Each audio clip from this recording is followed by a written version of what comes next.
La conscience qui perçoit n'est pas ce qui est perçu. La conscience est, même sans perception.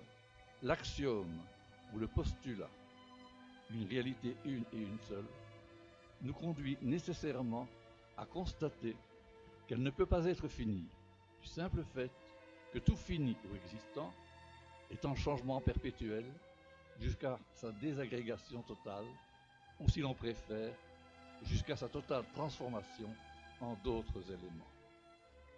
Si la réalité une était finie, elle disparaîtrait nécessairement. Elle finirait ce qui est absurde. Comment la réalité pourrait-elle ne plus être? Y aurait-il deux réalités, une réalité infinie et une réalité finie? Si je regarde les vagues, je ne vois pas l'océan. Si je regarde l'océan, je ne vois pas les vagues. Si je regarde l'eau, je vois les vagues et l'océan. Ce que nous percevons dépend de nos organes de sens, de notre cerveau, de notre mental, mais aussi du point de vue pris de l'orientation de notre attention. Voici une illustration, la parabole de l'éléphant perçue par des non-voyants. Habituellement, notre conscience est limitée à notre individualité et le monde est perçu comme les pièces d'un puzzle que nous assemblons. Nous sommes dans notre bocal, mais nous pouvons aussi sauter et nager dans l'eau de l'océan.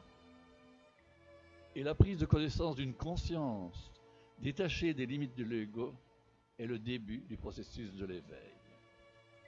L'éveil, c'est faire l'expérience de ce que l'on appelle le sentiment océanique, désignant l'expérience mystérieuse de se vivre en unité avec l'univers, avec plus grand que soi.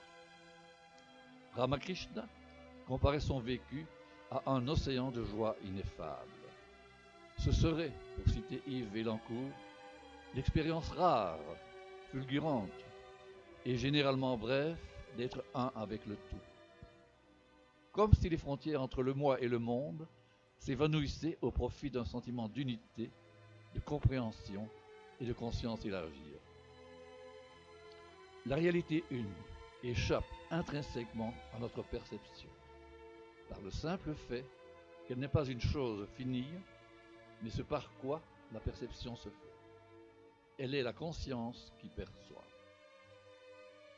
Ce qu'elle perçoit en tant que notre conscience dépend de l'ouverture de notre vigilance, de notre capacité à ôter les voiles filtrant nos perceptions pour les limiter. De même que l'œil ne se perçoit pas, la réalité ne se perçoit pas, mais elle est l'origine de nos perceptions. Certains atteignent la libération, voyant d'un même œil de sagesse, accueillant d'un même cœur d'amour.